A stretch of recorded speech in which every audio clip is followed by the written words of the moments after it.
La noche eterna, como es vivir 3 meses sin ver el sol. El último atardecer llegó el 18 de noviembre.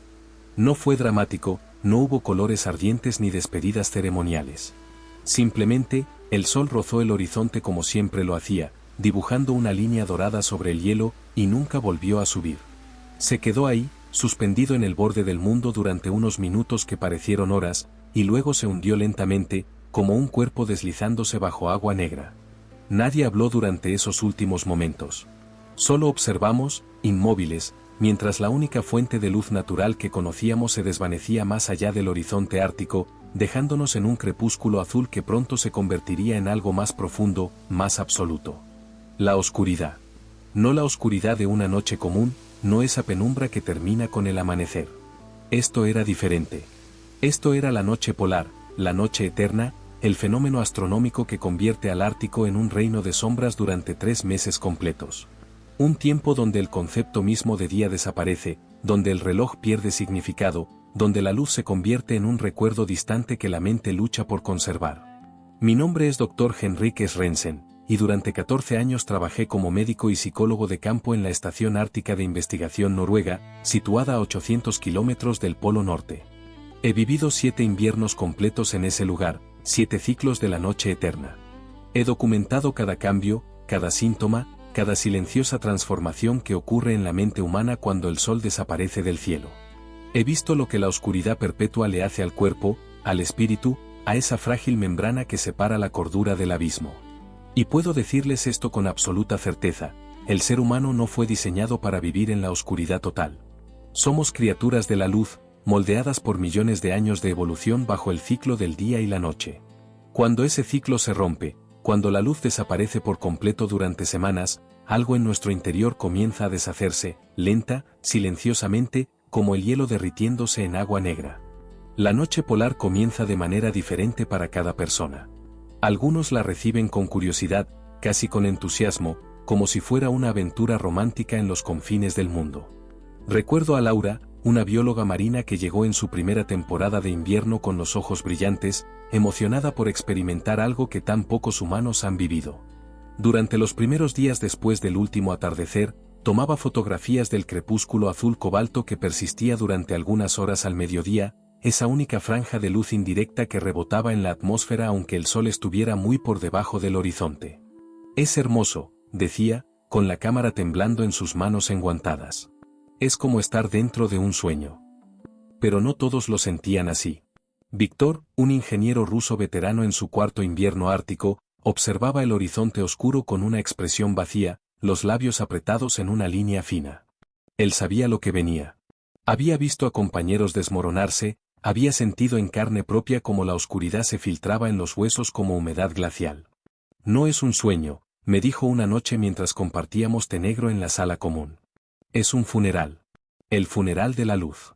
Y nosotros somos los dolientes. Al principio, los cambios son sutiles, casi imperceptibles. Durante la primera semana, la mayoría de las personas mantienen sus rutinas con normalidad. Se levantan a la misma hora, trabajan, comen, socializan.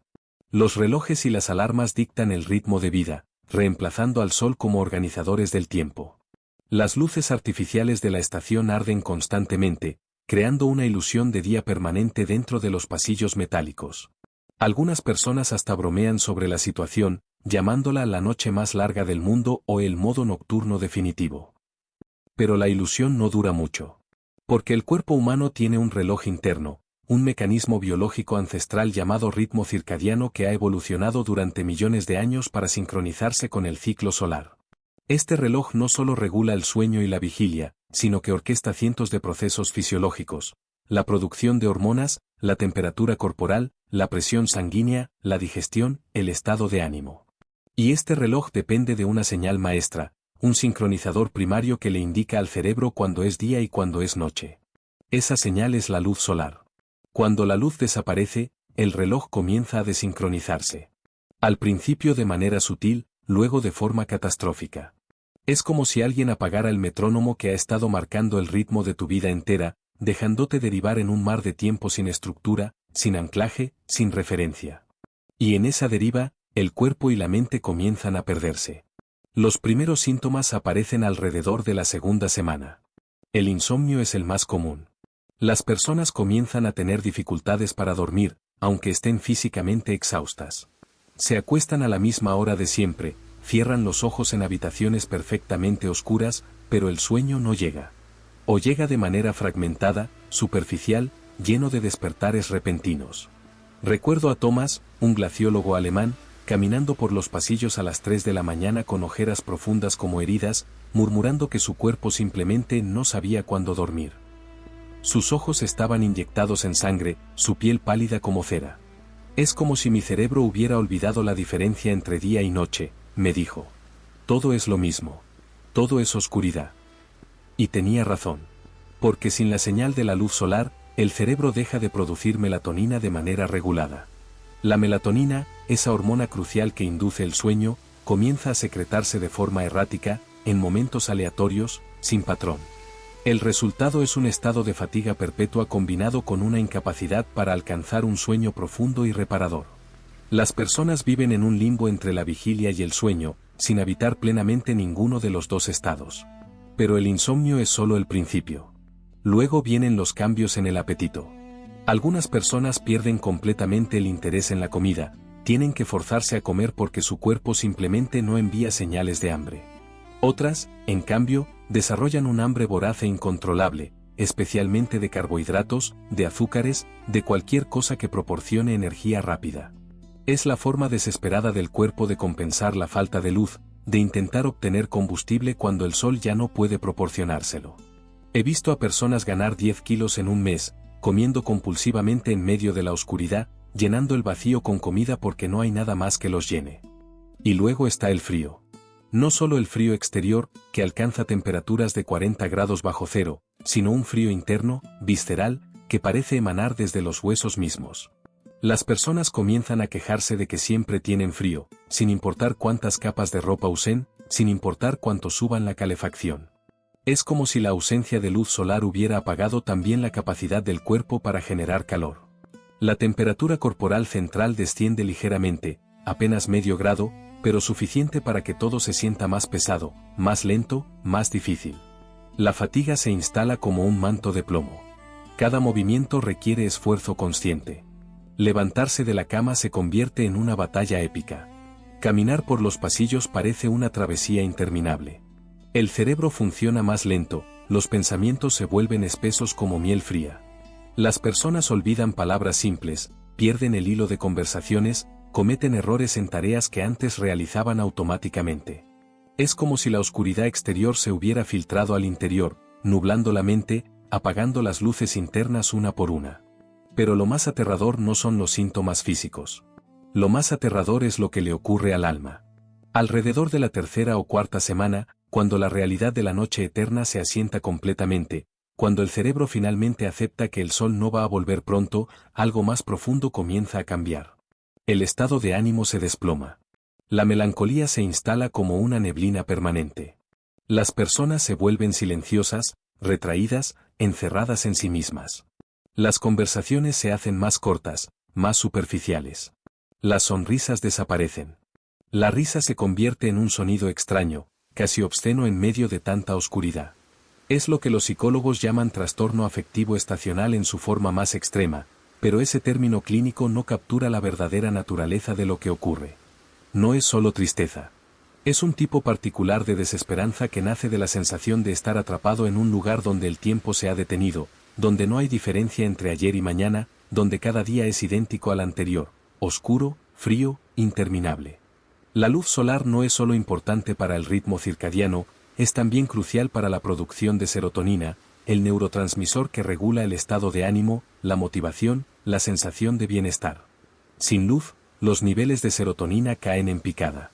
Y cuando la serotonina disminuye, el cerebro pierde su capacidad para experimentar placer, para encontrar significado en las actividades cotidianas, para sentir que el futuro existe. He visto a personas que amaban su trabajo perder todo interés en él. Científicos brillantes que dejaban sus experimentos incompletos, que miraban sus datos con ojos vacíos, incapaces de recordar porque alguna vez les importó. He visto a parejas que se amaban volverse distantes, incapaces de conectar emocionalmente, como si la oscuridad hubiera construido un muro invisible entre ellos. He visto a personas fuertes, resilientes, experimentadas, desmoronarse en lágrimas sin razón aparente, sobrepasadas por una tristeza que no podían explicar ni controlar. Y lo más inquietante es que este colapso emocional es completamente racional. No es una debilidad, no es una falla del carácter. Es una respuesta biológica inevitable a un entorno para el cual los humanos no estamos adaptados. El cerebro simplemente no puede funcionar normalmente sin luz. Es como pedirle a un pez que respire fuera del agua y luego culparlo por ahogarse. La quinta semana es cuando las cosas se ponen realmente oscuras. Es cuando aparece la irritabilidad, la tensión que se acumula como presión bajo el hielo. Las personas comienzan a pelearse por cosas insignificantes, por quién usó el último cartón de leche, por el volumen de la música, por la forma en que alguien mastica durante la cena. Conflictos que en circunstancias normales se resolverían con una disculpa rápida se convierten en batallas épicas, en resentimientos que duran días. La paciencia desaparece. La tolerancia se agota. Cada sonido molesta, cada presencia irrita, cada interacción social se siente como un esfuerzo monumental. Es el efecto de lo que llamamos encierro psicológico. La combinación de oscuridad perpetua, confinamiento espacial y aislamiento social crea una presión psicológica insoportable. En la estación ártica, somos apenas 12 personas viviendo en un edificio del tamaño de una casa grande, sin posibilidad de salir por periodos prolongados debido a las tormentas y al frío extremo. No hay escapatoria, no hay privacidad real, no hay forma de alejarse de los demás cuando la tensión se vuelve insoportable. Y la oscuridad lo amplifica todo. En un entorno normal, la luz del día proporciona señales naturales para el inicio y fin de actividades, momentos de transición que le dan estructura a la vida social. Pero aquí, en la noche eterna, todo se funde en una masa continua de tiempo sin forma. No hay mañanas frescas que traigan nuevas perspectivas, no hay atardeceres que señalen el fin de un día difícil. Solo hay oscuridad perpetua, y dentro de esa oscuridad, las personas comienzan a perder los bordes de su identidad, a fundirse en una masa colectiva de tensión y malestar. Recuerdo un incidente particular durante mi tercer invierno. 2 investigadores, Anna y Marcus, que habían sido amigos cercanos, casi dejaron de hablarse completamente después de una discusión sobre algo tan trivial que ninguno de los dos podía recordar que lo había iniciado. Simplemente dejaron de mirarse, de sentarse juntos, de existir en el mismo espacio emocional. Y esa ruptura envenenó todo el ambiente de la estación. Tomó lados, se formaron facciones silenciosas, la atmósfera se volvió tan tóxica que podía sentirla físicamente, como ozono antes de una tormenta.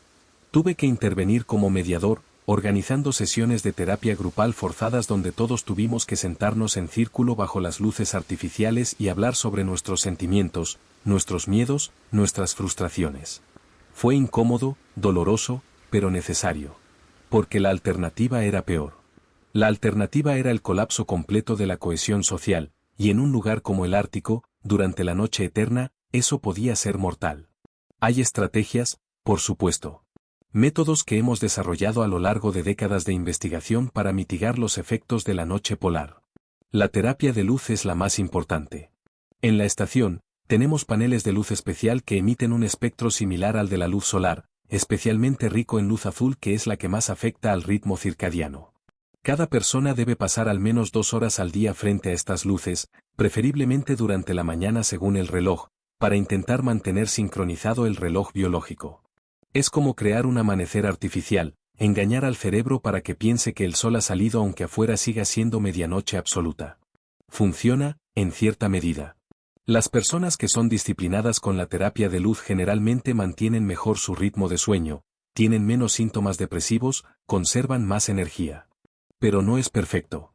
Porque el cerebro sabe, en algún nivel profundo e instintivo, que esa luz no es real. Puede ver a través del engaño. Y esa disonancia cognitiva, esa contradicción entre lo que los ojos perciben y lo que el cuerpo siente, crea su propia forma de estrés psicológico. Luego está la estructura rigurosa de horarios. En la noche eterna, el tiempo pierde significado natural, por lo que debemos imponerle significado artificialmente. Cada persona tiene un horario estricto: hora de despertar, hora de desayuno, hora de trabajo, hora de almuerzo, hora de ejercicio, hora de cena, hora de socialización, hora de dormir. Las alarmas suenan constantemente, marcando el paso de un día que no existe. Es agotador, contranatural, pero absolutamente necesario. Porque sin esa estructura externa, las personas simplemente derivan, perdiendo la noción del tiempo completamente, durmiendo 16 horas o no durmiendo en absoluto, comiendo a las 3 de la madrugada y saltándose el desayuno. El ejercicio físico es otra herramienta crucial. Cada día, sin excepción, todos debemos hacer al menos una hora de actividad física intensa. Tenemos una pequeña sala de ejercicios con bicicletas estáticas, pesas, una cinta de correr. El ejercicio ayuda a mantener la temperatura corporal, a producir endorfinas, a cansarse físicamente para que el sueño llegue más fácilmente. Pero más importante aún, proporciona una sensación de logro, de control, de que todavía somos capaces de afectar nuestro estado físico aunque no podamos cambiar la oscuridad que nos rodea. Y finalmente, está la socialización estructurada. Cenas obligatorias donde todos deben sentarse juntos, noches de juegos, proyecciones de películas, sesiones de conversación. Cualquier cosa para mantener a las personas conectadas, para evitar que se hundan completamente en el aislamiento interno. Porque la soledad, en medio de la noche eterna, no es solo dolorosa, es peligrosa. Pero a pesar de todos estos esfuerzos, a pesar de toda la ciencia y la preparación, hay algo en la noche eterna que no se puede controlar, no se puede predecir, no se puede evitar. Es lo que yo llamo el punto de quiebre. Ocurre generalmente alrededor de la 8ª o 9ª semana, cuando la mente finalmente se da cuenta de que esto no es temporal, de que la oscuridad no va a terminar pronto, de que todavía quedan semanas, tal vez meses, antes de que el sol regrese. Es el momento en que la esperanza se agota, en que la resistencia psicológica se colapsa, en que el cerebro simplemente dice, no puedo más. He visto muchas formas en que esto se manifiesta. Algunos tienen ataques de pánico repentinos, despertándose en medio de la noche con el corazón acelerado, sudando frío, sintiendo que las paredes se cierran sobre ellos. Otros desarrollan síntomas disociativos, como si estuvieran observando su propia vida desde fuera, como si nada de esto fuera real. Algunos empiezan a tener pensamientos obsesivos, rumiando sobre el pasado, sobre decisiones que tomaron, sobre la vida que dejaron atrás en el mundo iluminado. Y algunos simplemente se rinden. Nunca olvidaré a Dmitri. Era un meteorólogo ucraniano, un hombre tranquilo y metódico que había pasado 2 inviernos anteriores sin problemas mayores.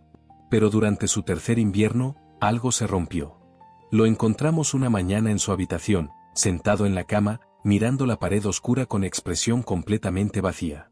No respondía cuando le hablábamos, no reaccionaba cuando lo tocábamos.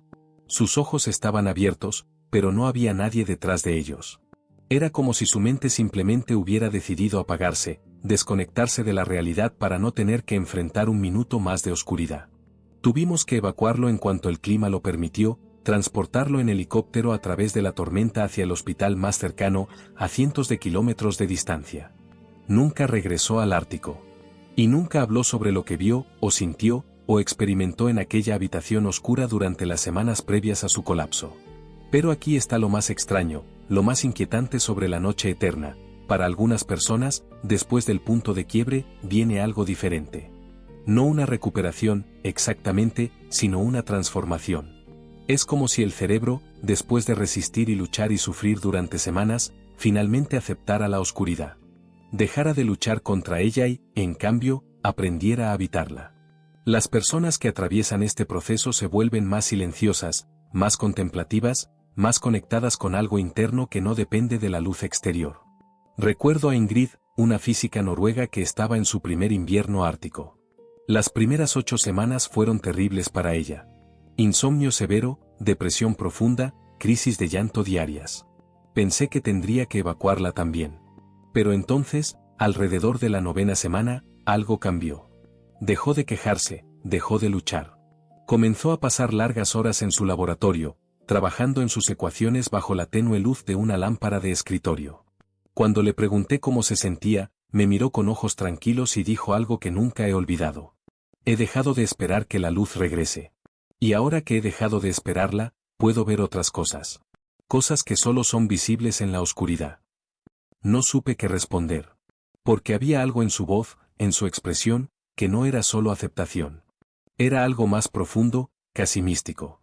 Como si la oscuridad le hubiera mostrado algo que la luz mantenía oculto. Y no fue solo ella. He visto esto en varios investigadores veteranos que han pasado múltiples inviernos en el Ártico. Desarrollan una especie de intimidad con la oscuridad, una capacidad para encontrar paz en la ausencia de luz. Dicen que sus pensamientos se vuelven más claros, que pueden concentrarse de maneras que nunca podrían bajo la luz del sol. Algunos hablan de experiencias casi espirituales, de sensaciones de conexión con el universo, de una claridad mental que solo viene cuando todos los estímulos externos se eliminan. Es como si la noche eterna, después de destruirte, te reconstruyera de una forma diferente. Más oscura, tal vez, pero también más profunda. Y entonces, después de lo que parece una eternidad, después de semanas que se sienten como años, algo comienza a cambiar. Es sutil al principio. Apenas perceptible. Alrededor del horizonte sur, durante el mediodía, el negro absoluto comienza a teñirse de un azul profundo, casi violeta. No es luz, no todavía, pero es menos oscuro. Es una promesa. Una señal de que el sol, aunque todavía invisible, está empezando a acercarse. Y luego, un día, alrededor de finales de enero, aparece un resplandor. Apenas una línea dorada en el horizonte, tan débil que casi podrías pensar que es una ilusión. Pero no lo es. Es el sol. Después de casi 3 meses de ausencia, el sol finalmente está regresando. Ese primer avistamiento es indescriptible. Toda la estación se reúne en la plataforma de observación, mirando hacia el horizonte con una intensidad que bordea lo religioso. Y cuando esa línea dorada finalmente aparece, cuando la primera luz solar directa toca nuestros rostros después de tanto tiempo, algo sucede. Las personas lloran. No de tristeza, sino de un alivio tan profundo que es casi doloroso. Es como si una parte de nosotros que había muerto durante la oscuridad repentinamente volviera a la vida. La luz crece día a día. Primero solo unos minutos al mediodía, luego media hora, luego 1 hora. El sol no se eleva mucho sobre el horizonte, apenas unos grados, pero es suficiente. Es luz real, luz natural, luz que toca algo en lo más profundo del cerebro y le dice, estás vivo, estás a salvo, el ciclo continúa. Y con el regreso de la luz, todo comienza a cambiar nuevamente. El sueño se regulariza casi inmediatamente. El apetito se normaliza. La energía regresa. Los estados de ánimo se elevan, las sonrisas reaparecen, las conversaciones se vuelven más ligeras. Es como ver flores brotar después del deshielo, como presenciar una resurrección masiva. Pero hay algo que la mayoría de las personas no entienden sobre este regreso a la luz. No es un retorno completo a la normalidad. Porque algo en nosotros ha cambiado durante esos 3 meses de oscuridad. Hemos visto algo, sentido algo, habitado un espacio psicológico que la mayoría de los humanos nunca experimentarán. Y esa experiencia deja una marca permanente. Han pasado años desde mi último invierno en el Ártico, desde la última vez que viví la noche eterna. Ahora vivo en Oslo, en una ciudad llena de luz y gente, donde el sol sale cada mañana con confiabilidad mecánica. He vuelto al mundo normal, al ritmo ordinario de la vida civilizada. Pero a veces, durante las noches de invierno, cuando la oscuridad cae temprano y el cielo se vuelve negro, siento algo familiar. Un tirón en el pecho, una sensación de reconocimiento.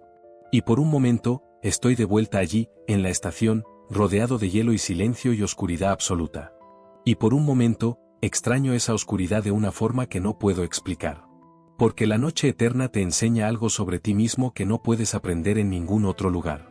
Te enseña cuán frágil es tu cordura, cuán dependiente eres de cosas que ni siquiera notas cuando las tienes. Te enseña que la luz no es solo un fenómeno físico, es una necesidad biológica tan fundamental como el aire o el agua. Te enseña que el ser humano puede adaptarse a casi cualquier cosa, pero siempre a un costo. Y te enseña, más que nada, que hay formas de oscuridad que no tienen nada que ver con la ausencia de luz. Oscuridades internas, oscuridades del alma, que pueden ser tan profundas y tan frías como la noche polar. Y que a veces, la única forma de sobrevivirlas es dejar de luchar, dejar de resistir, y simplemente aceptar que la oscuridad es parte de lo que somos. He tratado a muchos pacientes desde entonces, personas que sufren de depresión, de ansiedad, de insomnio. Y cuando me cuentan sobre su oscuridad interna, sobre esa sensación de estar atrapados en una noche que nunca termina, entiendo exactamente lo que quieren decir. Porque yo he estado allí. He vivido en esa noche. He sentido como la luz se apaga lentamente hasta que no queda nada más que frío y silencio. Y les digo lo mismo que aprendí en el Ártico, que la oscuridad no dura para siempre. Que incluso la noche más larga eventualmente termina. Que el sol siempre regresa, incluso cuando parece imposible, incluso cuando has perdido toda esperanza. Pero también les digo la verdad más difícil, que después de vivir en la oscuridad, nunca vuelves a ser el mismo. Que llevas esa oscuridad contigo para siempre, como una sombra interna que te acompaña incluso bajo la luz más brillante. Y que eso no es necesariamente algo malo. Porque solo aquellos que han conocido la oscuridad verdadera pueden apreciar completamente la luz. La noche eterna continúa ocurriendo cada año en el Ártico, un fenómeno astronómico tan antiguo como la inclinación del eje terrestre. Las estaciones de investigación siguen operando, los científicos siguen trabajando, la vida continúa en esos puestos remotos donde el sol desaparece durante meses. Y cada invierno, un nuevo grupo de personas experimenta por primera vez lo que significa vivir sin luz, lo que significa sentir cómo la oscuridad se filtra en cada rincón de la existencia. Algunos lo soportan mejor que otros. Algunos emergen más fuertes, transformados por la experiencia. Otros quedan marcados de formas que nunca sanan completamente. Pero todos, absolutamente todos, salen diferentes de cómo entraron. Porque la noche eterna no es solo un fenómeno meteorológico. Es una prueba, un ritual de paso, un encuentro con los límites de lo que significa ser humano. Es un recordatorio de que somos criaturas pequeñas y frágiles en un universo vasto e indiferente, dependientes de una estrella que ni siquiera notamos hasta que desaparece. Y tal vez esa sea la lección más importante que la noche polar enseña, que debemos apreciar la luz mientras la tenemos. Que cada amanecer es un regalo, no una garantía. Que el sol que sale cada mañana es un milagro tan extraordinario que lo damos por sentado hasta que ya no está. En mi oficina en Oslo, tengo una fotografía enmarcada en la pared. Fue tomada durante mi último invierno en el Ártico, durante el punto más profundo de la noche eterna. Muestra la estación de investigación, una pequeña estructura de metal y vidrio brillando débilmente en medio de una oscuridad absoluta. Alrededor, solo hielo negro extendiéndose hasta el horizonte invisible. No hay luna, no hay estrellas, solo el vacío. A veces, mis pacientes ven esa fotografía y preguntan por qué la tengo ahí, porque querría recordar algo tan desolador. Y yo les digo que es porque esa imagen captura una verdad fundamental, que incluso en la oscuridad más profunda, más absoluta, más abrumadora, hay luz. Tal vez es solo una luz pequeña, artificial, creada por manos humanas. Pero está ahí, resistiendo, negándose a apagarse. Y mientras esa luz exista, hay esperanza.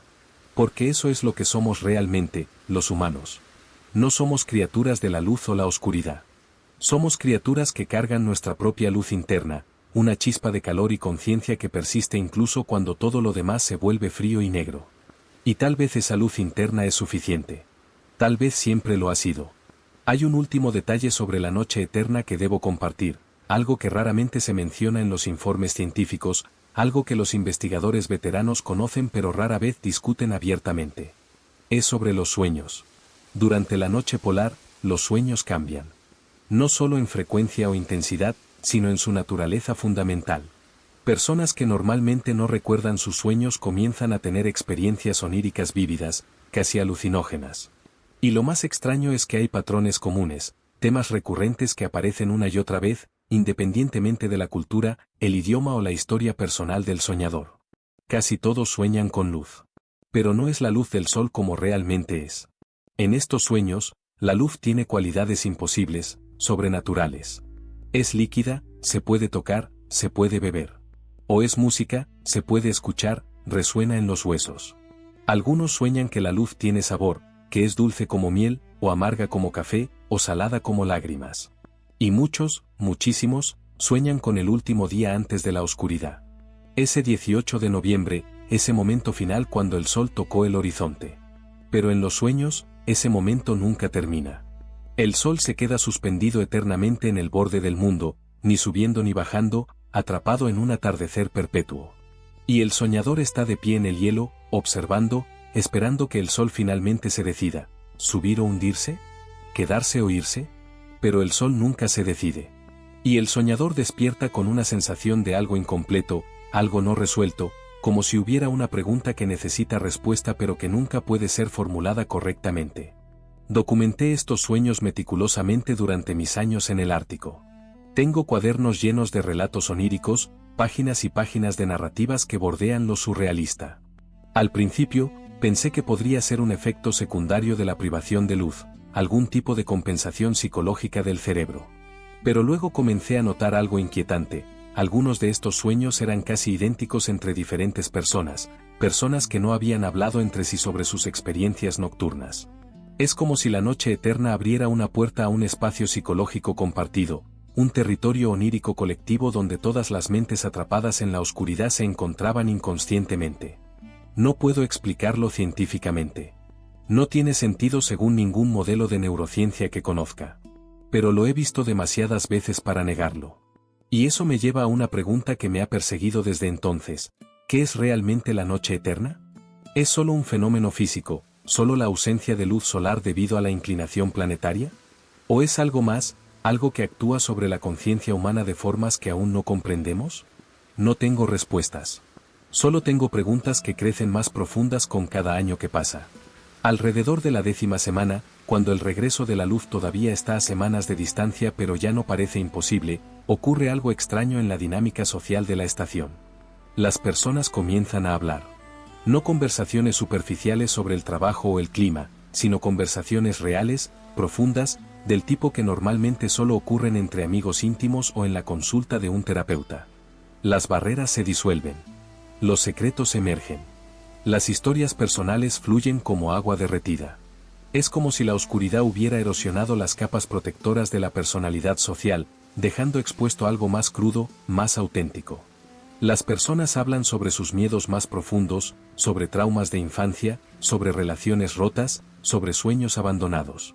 Confiesan cosas que nunca han dicho en voz alta, ni siquiera a sí mismos. Recuerdo una noche en particular, durante mi 5º invierno, cuando 6 de nosotros estábamos sentados en la sala común, bebiendo té y mirando por la ventana hacia la nada absoluta que había afuera. Y María, una oceanógrafa española que siempre había sido reservada, casi distante, comenzó a hablar. Nos contó sobre su hermano menor, sobre cómo se había suicidado 3 años atrás, sobre cómo ella había estado tan ocupada con su carrera que no notó las señales, no estuvo allí cuando él más la necesitaba. Habló durante casi 1 hora, y ninguno de nosotros interrumpió. Solo escuchamos, en esa oscuridad compartida, mientras ella finalmente sacaba a la luz un dolor que había estado cargando en silencio durante años.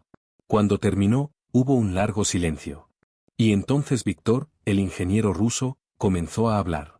Y luego Tomás. Y luego Anna.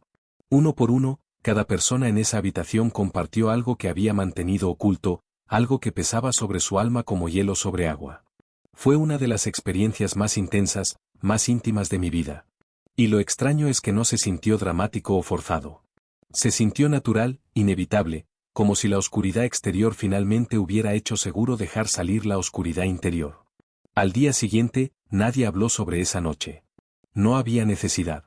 Algo había cambiado entre nosotros, un vínculo se había formado que no requería reconocimiento verbal. Simplemente estaba ahí, silencioso y fuerte como el hielo bajo nuestros pies. Y entonces, finalmente, después de 84 días de oscuridad, el sol regresa completamente. No es un regreso gradual, no es una transición suave. Un día, el sol simplemente está ahí, brillando sobre el horizonte durante varias horas, iluminando el paisaje ártico con una intensidad que hace que todo brille como cristal.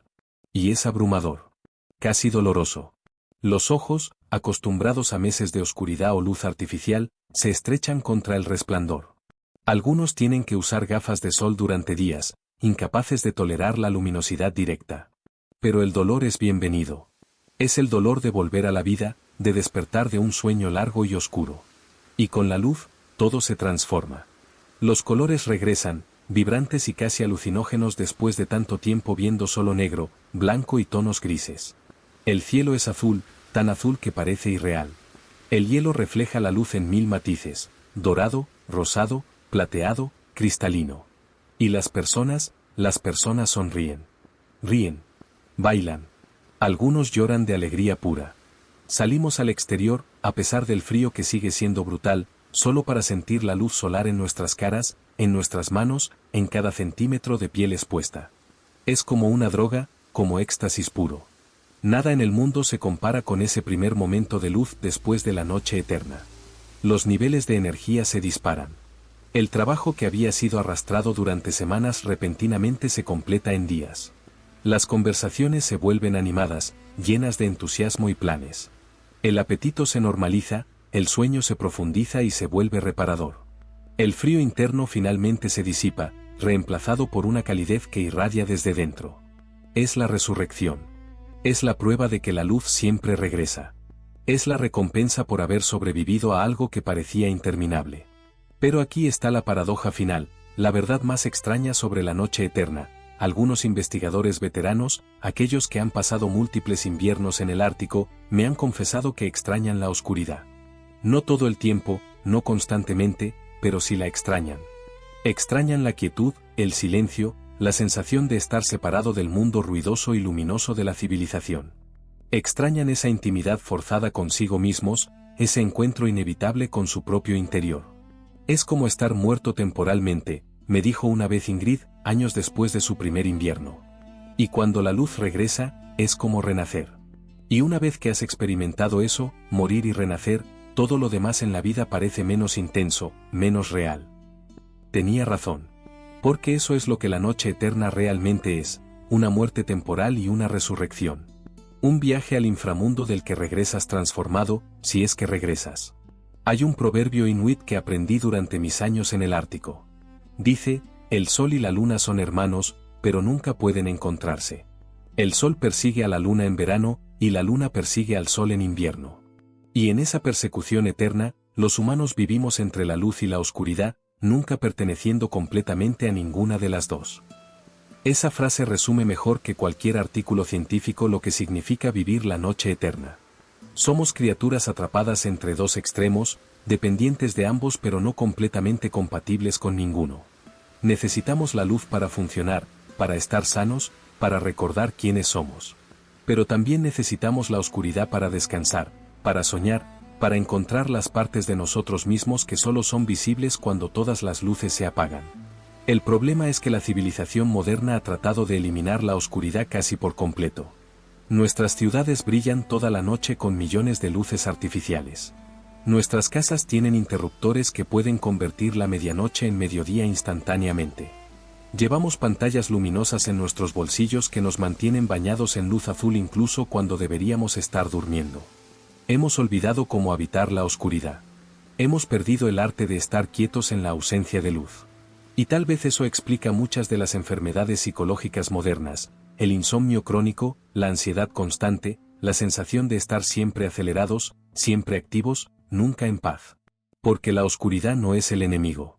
La ausencia total y prolongada de luz, como la noche eterna, es extrema y peligrosa, sí. Pero la oscuridad en su forma natural, en su ritmo circadiano apropiado, es necesaria. Es el contrapeso de la luz. Es donde la mente descansa, donde el cerebro se repara, donde el alma se reencuentra consigo misma. Y tal vez esa es la lección más importante que el Ártico me enseñó, que necesitamos ambas. Luz y oscuridad. Día y noche. Actividad y descanso. Consciencia externa y exploración interna. No podemos vivir en un eterno mediodía sin pagar un precio. Pero tampoco podemos sobrevivir en una medianoche perpetua sin desmoronarnos. El equilibrio es la clave. Y ese equilibrio es tan delicado, tan preciso, que el más mínimo desequilibrio puede desencadenar el colapso. Mi última noche en el Ártico, antes de dejarlo para siempre, salí solo al exterior. Era principios de marzo, el sol había regresado completamente, pero el frío seguía siendo feroz. Me paré en el hielo, lejos de las luces de la estación, y miré hacia el cielo. La aurora boreal bailaba sobre mi cabeza, cortinas verdes y violetas ondeando en el vacío. Las estrellas brillaban con una claridad imposible en el aire cristalino. Y en el horizonte, el sol se estaba poniendo nuevamente, no por 3 meses esta vez, sino solo por unas horas, retomando su ritmo normal de días y noches. Y en ese momento, parado en el límite del mundo, sentí algo que nunca había sentido antes: gratitud.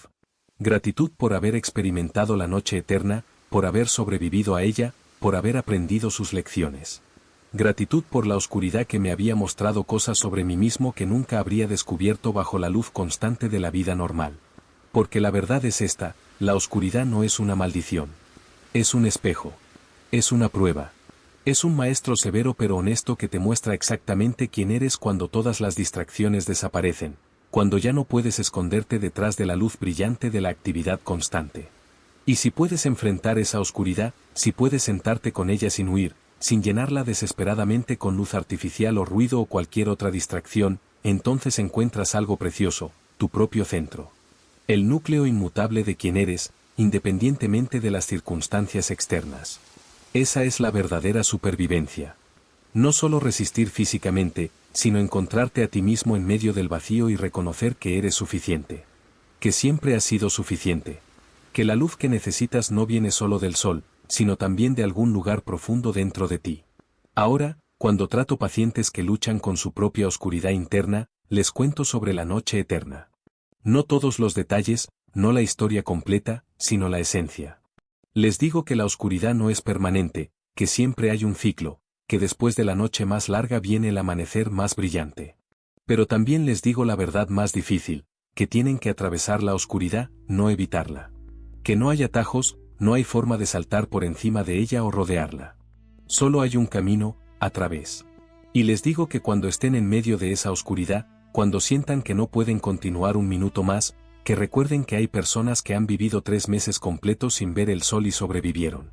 Que el ser humano es increíblemente resistente, increíblemente adaptable, increíblemente fuerte cuando necesita serlo. Y que la oscuridad, por terrible que sea, siempre termina. Siempre. El sol siempre regresa. Esta es la historia de la noche eterna, de lo que significa vivir 3 meses sin ver el sol, de cómo el cuerpo y la mente luchan y se adaptan y a veces se quiebran bajo el peso de la oscuridad perpetua. Es una historia sobre los límites de la resistencia humana. Sobre la fragilidad de nuestra cordura.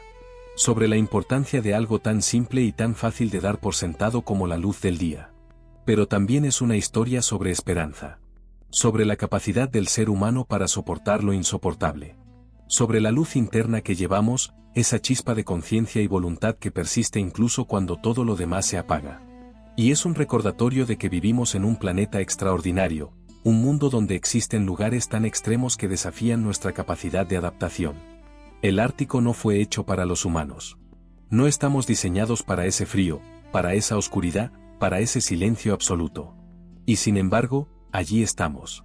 Viviendo, trabajando, investigando, sobreviviendo. Porque eso es lo que hacemos. Los humanos. Nos aventuramos en lugares que nos matan lentamente, solo para ver qué hay allí, solo para aprender, solo para probar que podemos. Y cada año, cuando el sol desaparece bajo el horizonte ártico en noviembre y comienza la noche eterna, un nuevo grupo de personas experimenta esa prueba ancestral. Algunos la pasarán mejor que otros. Algunos saldrán transformados, mientras que otros saldrán rotos. Pero todos llevarán la marca de la oscuridad por el resto de sus vidas. Porque después de vivir 3 meses sin sol, nunca vuelves a ver la luz de la misma manera. Cada amanecer se convierte en un milagro. Cada rayo de sol se siente como un regalo. Y cada noche, cuando la oscuridad cae sobre el mundo, recuerdas que es temporal, que es natural, que es parte del ciclo eterno que mantiene vivo este planeta y todo lo que habita en él. Si has escuchado hasta aquí, la oscuridad te conoce ahora. Conoce tu nombre, tu rostro, el sonido de tu respiración en el silencio. Y cuando llegue tu propia noche, tu propia oscuridad personal, recordarás esta historia. Recordarás que otros han estado donde tú estás. Que otros han sobrevivido. Que el sol siempre regresa, incluso cuando parece imposible. Dale like a este vídeo, si alguna vez has sentido el peso del invierno en tu alma. Y regresa, para la próxima crónica. Porque aquí, en el Ártico, las historias nunca terminan. Solo se congelan, esperando ser desenterradas nuevamente.